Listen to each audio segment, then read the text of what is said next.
नमस्कार मंडळी. Erectile bonds हा शब्द गेल्या काही दिवसात तुम्ही अनेकदा ऐकला असेल.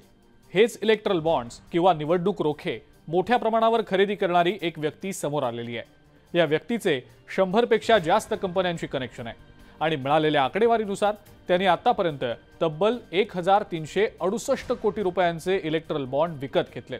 महत्त्वाची बाब ही की 2019 ते 2024 या 5 वर्षात या व्यक्तीने हजारो कोटी रुपये दानही केले. ती व्यक्ती आहे सॅन्टियागो मार्टिन.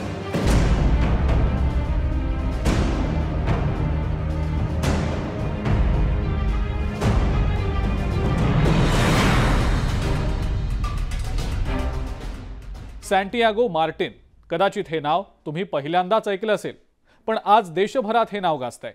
सुप्रीम कोर्टाच्या निर्देशानंतर स्टेट बँक ऑफ इंडियाकडनं मिळालेल्या माहितीनुसार निवडणूक आयोगाने त्यांच्या वेबसाईटवर एक डेटा अपलोड केला.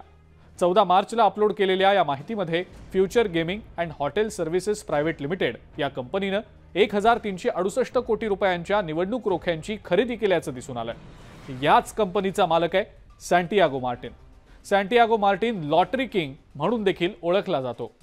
सॅन्टियागो मार्टिनने आपल्या कारकिर्दीची सुरुवात म्यानमारमध्ये एक कामगार म्हणून केली आणि 1988 मध्ये तो भारतात परतला. मार्टिनचा प्रवास एक रोलर कोस्टर राईड आहे. एका सामान्य कुटुंबात जन्मलेल्या मार्टिनने वयाच्या 13व्या वर्षीच लॉटरी व्यवसायात स्वतःला झोकून दिलं आणि पुढे त्या व्यवसायाचं एका साम्राज्यात रूपांतर केलं. 1000 पेक्षा जास्त कर्मचारी संख्या असलेल्या आणि लॉटरी खेळणाऱ्या राज्यांमध्ये त्यांच्या व्यवसायाने 109% सरासरी वार्षिक वाढ नोंदवलेली आहे. लॉटरी व्यवसायाव्यतिरिक्त रिअल इस्टेट, बांधकाम, पर्यायी ऊर्जा, व्हिज्युअल मीडिया, मनोरंजन, कापड व्यवसाय, हॉस्पिटॅलिटी, आरोग्य सेवा आणि शिक्षण, सॉफ्टवेअर आणि तंत्रज्ञान, मालमत्ता विकास, कृषी आणि बांधकाम साहित्य या क्षेत्रांमध्ये सुद्धा मार्टिनची गुंतवणूक आहे.